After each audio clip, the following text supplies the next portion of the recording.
Hello दोस्तों, स्वागत है आपका हमारे चैनल स्मार्ट एजुकेशन क्लासेस में। और आज का ये video aided junior high school भर्ती 2021 जो हमारी सीरीज चल रही है, और हम आपके जो हिस्ट्री का टॉपिक है, हिस्ट्री सब्जेक्ट है पूरा, उसको मतलब पूरा करने की ओर अग्रसर हैं। और आज का हमारा जो टॉपिक है वो भारत में कंपनी राज्य का विस्तार, जिसमें हमें पढ़ना है आपका पंजाब राज्य के बारे में, मैसूर राज्य के बारे में। और इसमें हम देखेंगे आपके जो 4 आंग्ल मैसूर युद्ध हुए हैं उनको पढ़ेंगे, और इसमें जो आपके मराठाओं से युद्ध हुए वो भी हम सब कुछ संधियां हैं आपकी, वो भी इसमें हम पढ़ने वाले हैं। काफ़ी अच्छा वीडियो रहेगा। इसके पहले चैनल को सब्सक्राइब नहीं किए हैं, सब्सक्राइब कर लीजिएगा, और वीडियो को लाइक शेयर भी किया करें। कमेंट करके बताया करें कि वीडियो कैसा लगता है। ये आपकी बुक्स हैं जिनसे आपको कंटेंट प्रोवाइड कराया जा रहा है। चलिए आगे बढ़ेंगे। तो देखिएगा, शुरुआत करते हैं प्रश्नों के साथ। तो सिख साम्राज्य का संस्थापक किसे माना जाता है? तो सिख साम्राज्य का जो है संस्थापक माना जाता है, वो माना जाता है महाराजा रणजीत सिंह को। 1799 ईस्वी में ये रहे थे। और महाराजा रणजीत सिंह किस मिसल से संबंधित थे, ये इंपॉर्टेंट है। तो सुकर चकिया जो है मिसल से ये संबंधित थे। और महाराजा रणजीत सिंह के राज्य की राजधानी क्या थी? तो ये लाहौर थी। ठीक है ना, लाहौर वर्तमान में जो आपका पाकिस्तान में है वहाँ पर।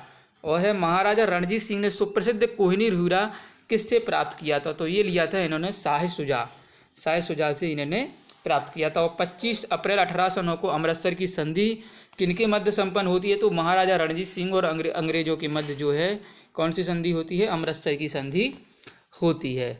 ठीक है, चलिए आगे बढ़िएगा। महाराजा रणजीत सिंह एक धर्मनिरपेक्ष शासक थे, इसलिए उन्होंने कहा था कि ईश्वर की इच्छा थी कि मैं सब धर्मों को एक निगाह से देखूं, इसलिए उसने जो है दूसरी आँख की रोशनी ले ली। हुआ क्या था कि इनकी एक आँख की रोशनी जो है एक दुर्घटनावश चली गई थी, तो इन्होंने ऐसा जो है स्टेटमेंट दिया था कि मैं जो है सभी धर्मों को एक नज़र से देखूं। चलिए आगे बढ़ेंगे। वर्ष 1845 में प्रारंभ हुआ जो प्रथम आंग्ल सिख युद्ध है, उसके दौरान भारत का गवर्नर जनरल कौन था? तो वो था लॉर्ड हार्डिंग, जो प्रथम आंग्ल सिख युद्ध के समय ये था। ठीक है ना। चलिए, और प्रथम आंग्ल सिख युद्ध किस मतलब का परिणाम क्या हुआ था? कि लाहौर की संधि हुई थी आपकी 1846 में। ठीक है, 1846। और महाराजा रणजीत सिंह का उत्तराधिकारी कौन था? तो वो थे खड़क सिंह। ये भी आप याद रखेंगे। चलिए कुछ संधियां हैं। चलिए यहाँ देखिए, पुरंदर की संधि हुई है 1665 ईस्वी में। किस किस के बीच? शिवाजी और जयसिंह प्रथम के बीच हुई थी।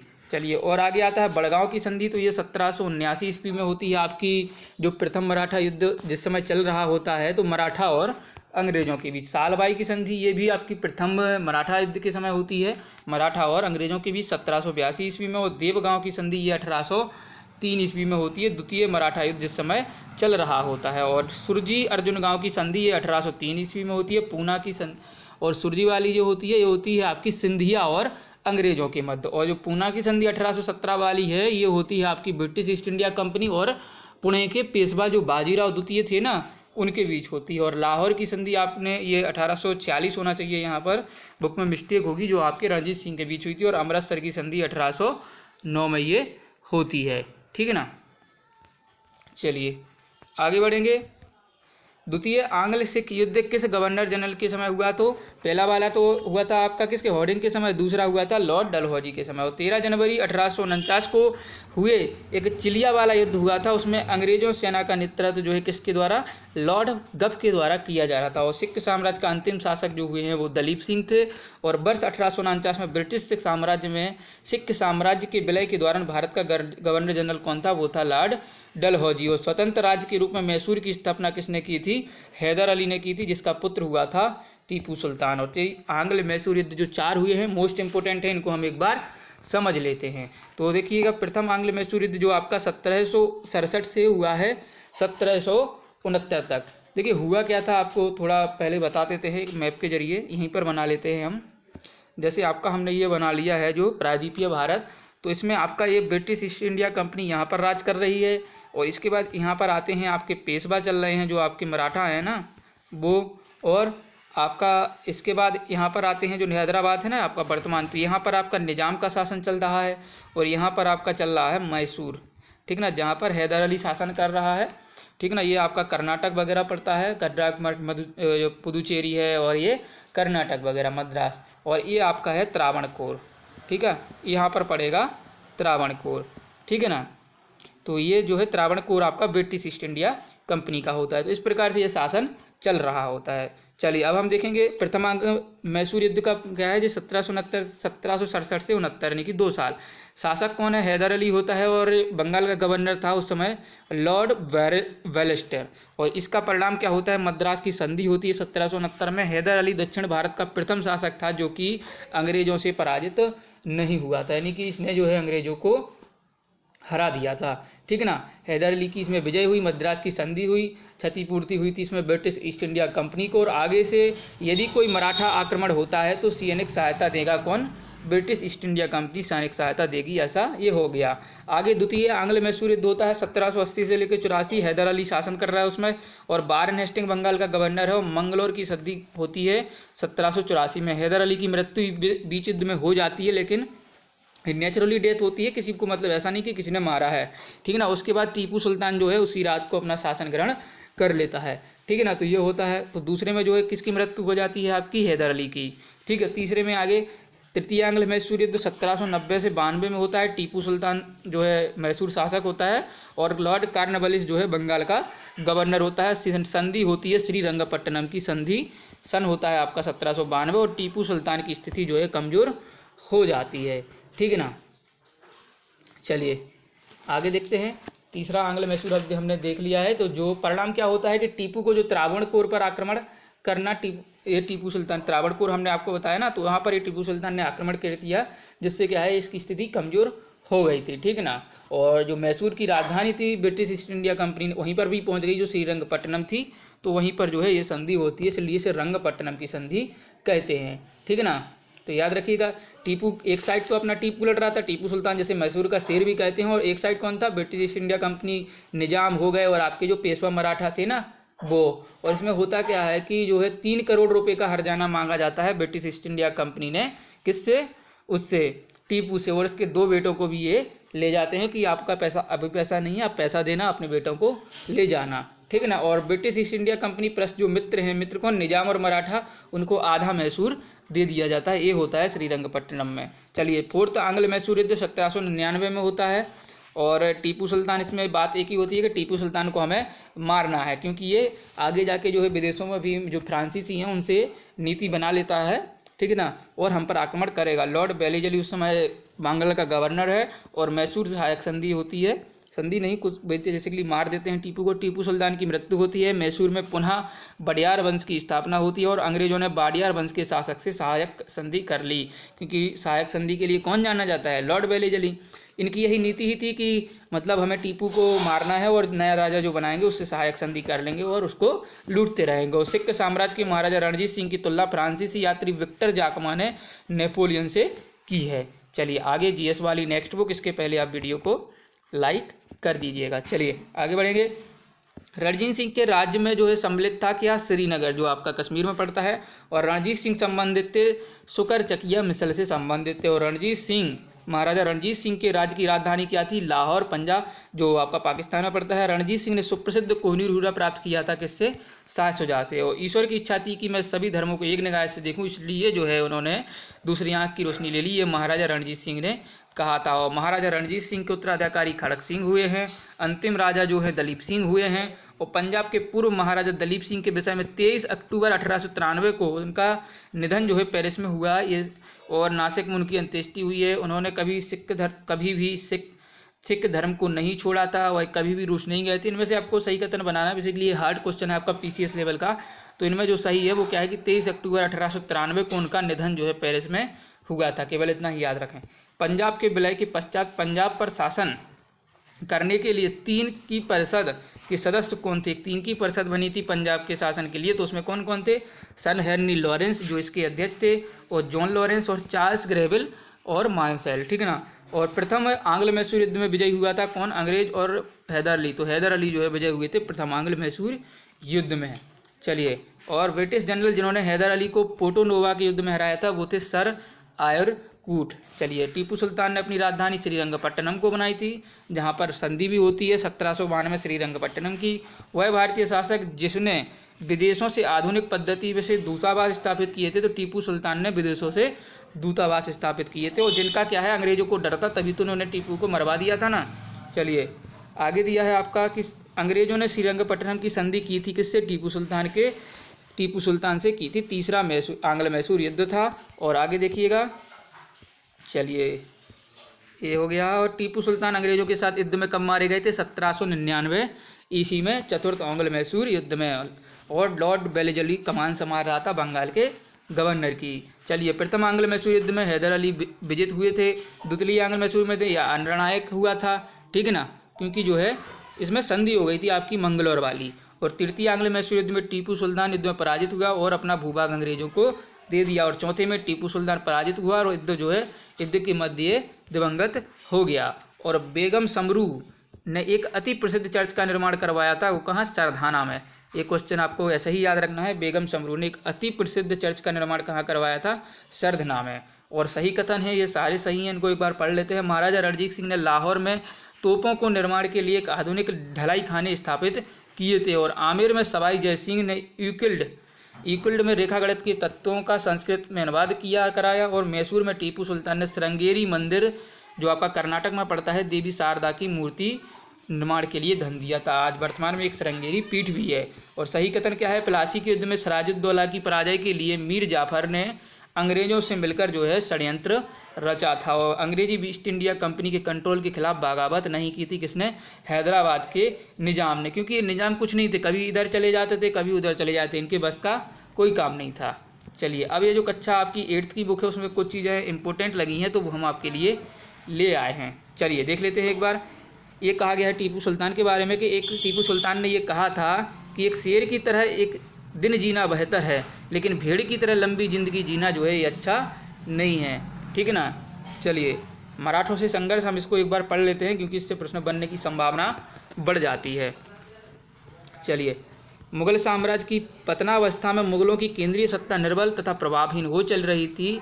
और उधर मराठा संघ, जिसने नागपुर के भोंसले, बड़ौदा के गायकवाड़, इंदौर के होलकर तथा ग्वालियर के सिंधिया जो है मुख्य सरदार थे, और जिनका प्रमुख पेशवा था, वे उत्तर भारत की ओर अपना प्रभाव विस्तृत कर लिया था उन्होंने। परंतु अफगान शासक जो अहमद शाह अब्दाली था, उसने जो है भारत पर अधिकार करना चाहता था। और मराठा संघ की सेना को सन जो है उसने 1761 ईस्वी में पानीपत की जो तीसरी लड़ाई हुई थी अहमद शाह अब्दाली और जो इसमें मराठा, तो उसमें ये जो है अब्दाली पराजित हुआ था और मराठाओं की शक्ति क्षीण हो गई थी। तृतीय बैटल आप याद रखेंगे, ठीक है ना। चलिए आगे देखिए, मराठों के प्रमुख नेताओं का ध्यान अब जो है पूनापुरे पर केंद्रित होने लगा और पेशवा प्रधानमंत्री पद पाने के लिए अपने आपसी होड़ में ये लगे थे। ऐसी परिस्थितियां उत्पन्न हो गई थी कि अंग्रेजों को मराठा सरदारों के आपसी कलह का लाभ उठाने का अवसर मिल गया था। परंतु हुआ क्या कि सन 1772 ईस्वी में पेशवा माधवराव की मृत्यु के बाद उसका चाचा जो है रघुनाथ राव, वो पेशवा बनना चाहता था, परंतु उसने पद की लालसा अपने बड़े भाई बेटे जो है नारायण राव का वध कर दिया। तो ऐसे में क्या हुआ कि जो मराठा थे वो नाराज़ हो गए कि भाई ये तो गलत हुआ। तो नारायण राव का एक नवजात पुत्र था, उसको पेशवा की गद्दी पर उन्होंने बैठा दिया और उसकी सुरक्षा और शासन का संचालन किसको मिला, नाना फडणवीस की देखरेख में होने लगा। और रघुनाथ राय को जो है अंग्रेजों की शरण में चला गया कि भाई ये तो गलत हो गया, और उसने अंग्रेजों से सहायता मांगी। वे इसके लिए ही तैयार बैठे थे कि कोई आए तो। और अंग्रेजों और मराठाओं के बीच प्रथम मराठा युद्ध, इसका सन याद रखना है आपको, कब हुआ, 1775 से 1882 ईस्वी में हुआ, जो कि 7 वर्षों का तक चला। तो इसे सप्तवर्षीय भी कहा जाता है, देते हैं। और नाना फडणवीस के कुशल नेतृत्व तथा मराठों की सैन्य शक्ति के आगे अंग्रेजों की अधिक सफलता न मिल सकी। अंत में इन्होंने सालबाई नामक एक संधि की, कहाँ पर की, 1782 ईस्वी में हुई थी सालबाई की संधि मराठाओं और अंग्रेजों के बीच। इसके अनुसार नारायण राव के नवजात पुत्र को पेशवा स्वीकार किया गया और 1800 ईस्वी में फडणवीस की मृत्यु हो गई और मराठों पर आपसी संघर्ष के बादल मंडराने लगे। चलिए आगे है, मराठों ने बेलेजली की सहायक संधि से अपने को दूर रखा था, क्योंकि ये जानते थे कि जो अंग्रेज हैं ये ठीक नहीं कर रहे हैं, ठीक है। लेकिन हुआ क्या, किंतु नाना फडणवीस की मृत्यु के बाद सिंधिया, होलकर, पेशवा बाजीराव द्वितीय प्रमुख शक्ति बनने के लिए आपस में संघर्ष प्रारंभ हो गया इनमें। और होलकर ने पेशवा बाजीराव जो द्वितीय थे, ठीक है ना, तथा सिंधिया की सेनाओं को पराजित कर दिया और पूना पर अधिकार इन्होंने कर लिया था। पेशवा बाजीराव द्वितीय ने भागकर अंग्रेजों की शरण ले ली, बाजीराव द्वितीय ने, और अंग्रेजों ने संघर्ष पेशवा की सहायता करना स्वीकार कर लिया और सहायता देने से पूर्व अंग्रेजों ने उससे सहायक संधि स्वीकार करने के लिए बाध्य किया, जिसके परिणाम स्वरूप क्या हुआ, पेशवाओं का एकाधिकार समाप्त हो गया। और परंतु भोसले तथा सिंधिया को यह अपमान सहन नहीं हुआ और उन्होंने लॉर्ड वेलेस्ली के विरुद्ध द्वितीय मराठा युद्ध 1803 में घोषणा कर दी, जिसमें अंग्रेजों की जीत होती है। चलिए आगे देखते हैं। अपमानजनक संधियां करने के लिए विवश कर दिया था। सिंधिया को अंग्रेजों के साथ सुरजी अर्जन गांव की संधि, सिंधिया ने कौन सी की, सुरजी अर्जन गांव की संधि, और भोंसले को अंग्रेजों के साथ देवगांव की संधि करनी पड़ी। इसके पश्चात कंपनी ने होलकर के विरुद्ध जो है तृतीय जो है मराठा युद्ध छेड़ दिया 1804-05 के बीच, और दोनों के बीच राजपुर घाट में एक संधि होती है 1806 में। ठीक है ना, याद रखिए, होलकर और आपके अंग्रेज होते हैं। यद्यपि मराठा शक्ति में जो कमज़ोर हो गई थी, फिर भी वे अंग्रेजों से लोहा लेने के लिए संयुक्त मोर्चा बनाने को तैयार रहते थे। देखिए, तो मराठा इतने मजबूत थे कि वो कभी भी ये नहीं सोचते थे कि हम हार जाएंगे, हमेशा तैयार रहते थे। पेशवा बाजीराव द्वितीय ने पूना स्थित जो है अंग्रेज रेजिमेंट तथा नागपुर स्थित रेजिडेंसी पर आक्रमण कर दिया। यह मराठों एवं अंग्रेजों के बीच अंतिम युद्ध था, जो चतुर्थ मराठा युद्ध 1817 कहलाता था। आपको करना क्या है, जहाँ भी आप नोट्स बना रहे हैं तो इन चारों को लिख लेना है कि किस किस के बीच हुआ और कौन सी संधि हुई। ठीक है ना, और इसका आप स्क्रीनशॉट लेके पढ़ सकते हैं। चलिए इसके बाद देख लीजिएगा, डलहौजी की विलय नीति, ये लॉर्ड डलहौजी लाया था। और ये थी क्या कि जिन राजाओं का कोई पुत्र नहीं होगा तो वो बिना अंग्रेजों की अनुमति के कोई पुत्र नहीं ले सकते, तो ये राज्य को हड़प लेते थे। ठीक है ना, इस नीति के अंतर्गत सतारा हो गया, नागपुर, उदयपुर, जैतपुर, बाघाट, संबलपुर और झांसी, इन राज्यों को अंग्रेजों ने हड़पा था। ठीक है ना, और अंत में एक जो था अवध, लास्ट पूछा जाए कि लास्ट कौन सा था, तो लास्ट था अवध। ठीक है ना, अवध को आखिरी बार जहाँ के नवाब थे नवाब वाजिद अली शाह। और एक आता है आपका करौली। करौली का तो ये था कि पहले इन्होंने हड़प लिया और बाद में जो है इन्होंने छोड़ दिया था कि इसको रहने देते हैं। ठीक है ना, और भारतीय नरसों को दी जाने वाली पेंशन और उपाधियाँ भी इन्होंने वंचित कर दी थी। चलिए अब कुछ ये युद्ध दिए हैं, वैसे इनसे क्वेश्चन बनेगा नहीं, लेकिन फिर भी हम पढ़ लेते हैं क्योंकि एग्जामिनर का हमने मूड देखा नहीं है कि वो कहाँ से क्वेश्चन दे दे, इसलिए एक बार पढ़ते हैं। अंग्रेजों का अवध, बनारस, रुहेलखंड तथा पिंडारियों से युद्ध। वीडियो लाइक कर दीजिएगा। देखिए एक साइड युद्ध दिया है, किन के बीच हुआ है युद्ध, विलय के क्या कारण थे, युद्ध किया विलय के परिणाम क्या होता है, और साथ ही संधि और प्रस्ताव क्या बनते हैं उसमें। तो देखिएगा, शुरुआत करते हैं अवध। अवध में 1856 ईस्वी में होता है एक युद्ध होता है, जिसे लॉर्ड डलहौजी तथा नवाब वाजिद अली शाह के बीच होता है। ठीक ना, जो अवध के नवाब हैं। तो नवाब वाजिद अली शाह का पर जो है कुशासन एवं आक्रमणीयता का आरोप लगा जाता है कि आप कुशासन कर रहे हैं। परिणाम ये होता है कि अवध राज्य को अंग्रेजी राज्य में विलय कर लिया दिया जाता है। जो लॉर्ड वेलेस्ली अली की नीति थी ना, विलय की नीति, उसके तहत संधि प्रस्ताव क्या होता है कि फैजाबाद संधि होती है। अंग्रेजों को 22.5 लाख रुपये कर के रूप में दिएगा नवाब, और नवाब कलकत्ता में नज़रबंद कर दिया गया, और जीवन निर्वाह के लिए 12 लाख रुपये सालाना पेंशन दे दी जाएगी कि आप कलकत्ता में नज़रबंद रहिए, इससे बाहर नहीं जाएंगे और आपको 12 लाख रुपये हम देंगे। तो ये हुआ था। नेक्स्ट है आपका रोहिलखंड, जो 1773 ईस्वी में होता है युद्ध, जिसमें वारेन हेस्टिंग होते हैं और रोहिल सरदार हाफिज रहमत खां के बीच। रोहिल हुआ क्या था कि रोहिल सरदार द्वारा अवध के नवाब को रुपया 40 लाख देने से मना कर दिया गया था। तो हाफिज रहमत खां मारे गए। इसमें रोहिलखंड के अधिकांश भाग को अवध राज्य में मिलाया गया और शेष भाग जो है रामपुर रियासत में स्थापित कर दिया गया था। इसमें संधि वगैरह कुछ नहीं हुआ। नेक्स्ट हुआ था आपका बनारस का युद्ध, जो 1780 ईस्वी में हुआ, वारेन हेस्टिंग और राजा चेत सिंह के बीच। तो अंग्रेजों द्वारा फैजाबाद संधि को तोड़ना तथा अधिक धन, घुड़सवार तथा बंदूकची की मांग मना करने पर चेत सिंह को 50 लाख का जुर्माना, मतलब जबरदस्ती मांगते थे अंग्रेज, चाहे राजा के पास हो नहीं हो तुम्हें तो देना पड़ेगा, और बाद में अगर नहीं दोगे तो हम तुम्हारा राज्य हड़प लेंगे, कुशासन का आरोप लगा देंगे। तो दोनों के बीच संघर्ष हुआ। हेस्टिंग द्वारा विद्रोह का दमन कर दिया गया था। चलिए आगे देखेंगे। और चेत सिंह के भतीजे को जो है राजा बना दिया गया। 22.5 लाख रुपए के वार्षिक कर को बढ़ाकर 40 लाख रुपए कर दिया। देखिए टैक्स कितना बढ़ा, कहाँ 22.5 लाख रुपए और कहाँ 40 लाख रुपए, भाई 18 लाख रुपए कहाँ से लाएगा वो। और पिंडारियों से युद्ध होता है।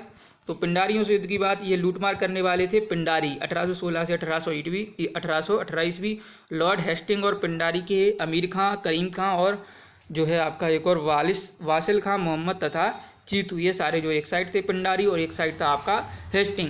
पिंडारियों के छापामार युद्ध से ये परेशान हो गए थे, इसलिए युद्ध हुआ था। बहुत से पिंडारी इस युद्ध में मारे गए और अमीर खां ने अंग्रेजों की शरण ले ली, उसे टोंक की जागीर दे दी गई अमीर खां को, ठीक है ना। और करीम खां ने भी अंग्रेजों की शरण ले ली और गोरखपुर जिले में गोश की जागीर उसे मिल गई। देखिए इतना मजबूर कर देते थे अंग्रेज की राजाओं के पास कोई दूसरा विकल्प ही नहीं रहता था। चलिए आगे है अंग्रेजों का नेपाल तथा बर्मा म्यांमार से युद्ध। तो नेपाल युद्ध जो आपका 1814 से 1816 ईस्वी में होता है, ये समय लॉर्ड हेस्टिंग्स रहते हैं तथा जो है नेपाल के गोरखा, ठीक है ना, नेपाल के गोरखा ये काफ़ी जो है अच्छी सेना रहती है इनकी। आज के समय में अभी आप देखें तो हुआ क्या था कि सन 1814 ईस्वी में गोरखों द्वारा अंग्रेजों के अधीन जो है बस्ती जिला जो आपका पड़ता है नेपाल बॉर्डर पर, उसके निकट शिवराज और बुटवल क्षेत्रों पर अधिकार कर लिया गया। अंत में गोरखों को पराजित कर दिया, क्योंकि जो है ये तो पुरानी युद्ध नीति के थे, इनके पास आधुनिक हथियार थे। और हुआ क्या था कि 1816 में जो है सिगोले की संधि होती है। अंग्रेजों को कुमाऊं गढ़वाल जो आपका उत्तराखंड में पड़ता है ना, कुमाऊं और गढ़वाल क्षेत्र, हिमालय का पर्वत का तराई क्षेत्र मिल गया था। तराई क्षेत्र काफ़ी जो है उपजाऊ क्षेत्र होता भी है अभी भी। और गोरखों द्वारा सिक्किम पर अधिकार छोड़ना पड़ा था और नेपाल की राजधानी काठमांडू में एक अंग्रेज रेजिमेंट रहने लगा, ठीक ना। तो इतने अधिकार इन्होंने एक साथ कर लिए। अगला है आपका बर्मा का प्रथम युद्ध जो होता है आपका 1824 से 1826, जिसमें लॉर्ड एमहर्ट और तथा एक साइड होता है आपका बर्मा के जो राजा वगैरह हो। बर्मा द्वारा अंग्रेजों से चटगांव, ढाका, मुर्शिदाबाद तथा कासिम बाजार क्षेत्र की मांग की जाती है, लेकिन ये मना करते हैं। तो अंग्रेजों की विजय होती है और रंगून पर अधिकार हो जाता है, जहाँ पर आपके बहादुर शाह जफर को रंगून भेजा जाता है, ये वही रंगून है। 1826 में यानडूब की संधि होती है। अंग्रेजों को अराकान तथा तनासरिम के प्रदेश प्राप्त होते हैं। मणिपुर को स्वतंत्र राज्य घोषित कर दिया जाता है और बर्मा और अंग्रेजों के मध्य जो है व्यापारिक समझौता हो जाता है। आगे होता है बर्मा का दूसरा युद्ध 1852 में होता है लॉर्ड डलहौजी और बर्मा के बीच, ठीक है ना। इनमें आप अगर आपको देखिए सन भी याद है तो आप ये निकाल सकते हैं आराम से, अगर आपने जो है गवर्नर जनरल वायसराय का सन याद कर रखा है तो। अंग्रेजी व्यापारियों द्वारा सरकार के नियमों का उल्लंघन किया जाता है। बर्मा पराजित होता है और मर्तबान और यंगून पर अंग्रेजों का अधिकार होता है। बर्मा जो है उसका समूचा दक्षिणी भाग अंग्रेजों के अधिकार में आ जाता है। तो देखिए शक्तिशाली हमेशा क्या है अंग्रेजी रहते थे, क्योंकि ये मतलब तोड़ तोड़ के शासन करते थे। अंग्रेजों का अफगान, सिंध और सिखों के साथ युद्ध, ये भी इंपॉर्टेंट है। तो अफगान युद्ध जो है 1838 से 1842 ईस्वी में होते हैं लॉर्ड ऑकलैंड तथा अफगान के बीच। और अंग्रेजों को रूसी आक्रमण का भय था, क्योंकि रूस एशिया में सबसे बड़ा प्रभाव को बढ़ा रहा था, ठीक है ना। रूस काफ़ी आप देखते होंगे चित्तौड़ में भी काफ़ी बड़ा है, तो उस समय भी काफ़ी सेना में बड़ा था। और अंग्रेजों की भारी क्षति हुई और शाह शुजा, रणजीत सिंह और अंग्रेजों के बीच एक त्रिपक्षीय संधि हुई। इसमें शाह शुजा को अफगानिस्तान की गद्दी पर बिठाना तय हुआ था। और अगला हुआ आपका सिंध का युद्ध जो 1843 में होता है लॉर्ड एलनबरो तथा सिंध के शासक के बीच होता है और अंग्रेजों द्वारा सिंध प्रांत को अपने राज्य में मिलाने पर हो जाता है। सिंध में आमिर जो है पराजित हुए और सिंध प्रांत को अंग्रेजी राज्य में मिला लिया गया। और आगे अगला है आपका प्रथम सिख जो 1845-46 में होता है लॉर्ड हॉर्डिंग तथा सिखों के बीच। सिख सेना ने सतलज नदी पार करके अंग्रेजी राज्य पर आक्रमण किया। सिख सेना पराजित हुई। पंजाब के कुछ विश्वासघाती सेना नायक अंग्रेजों से जा मिले, ये जयचंद थे और जो मिल गए थे। लाहौर की संधि हुई 1846 ईस्वी में करनी पड़ी थी भाई। जलंधर तथा सतलज और ब्यास नदी का जो दोआब राज्य में मिला लिया गया और युद्ध के हर्जाने के रूप में सिखों को 1.5 करोड़ रुपए देना पड़ा था। देखिए 1.5 करोड़ कितना ज़्यादा होता था उस समय। इस धनराशि को ना दे पाने के कारण पंजाब राज्य का जम्मू कश्मीर भाग गुलाब सिंह को बेचना पड़ा था, ठीक है। आगे है द्वितीय सिख जो 1848 से 49 में होता है लॉर्ड डलहौजी और सिक्के के बीच। सिखों द्वारा जो है अंग्रेजों द्वारा सिखों के मुल्तान के दुर्ग पर अधिकार कर लिया जाता है। सिख सेना अंग्रेजों से पराजित होती है और अंग्रेजों का जो 1849 ईस्वी में पंजाब पर पूर्ण अधिकार हो जाता है। देखिए 1849 में पूर्ण रूप से पंजाब पर अंग्रेज आ जाते हैं। तो ये था आपका जिसमें हमने आपका पंजाब और मैसूर राज्य के बारे में पढ़ा है। काफ़ी महत्वपूर्ण इससे प्रश्न बनते हैं, इनसे देखिए प्रश्न गहराई से बन जाते हैं, तो आप इनको थोड़ा अच्छे से पढ़िएगा, नोट्स भी बना लीजिएगा, वीडियो को लाइक करिएगा, शेयर करिए और सब्सक्राइब नहीं किए हैं चैनल को सब्सक्राइब कर लीजिएगा। कमेंट भी करके आप बता सकते हैं कि वीडियो कैसा लगता है। चलिए मिलते हैं अगले वीडियो में। जय हिंद, जय भारत।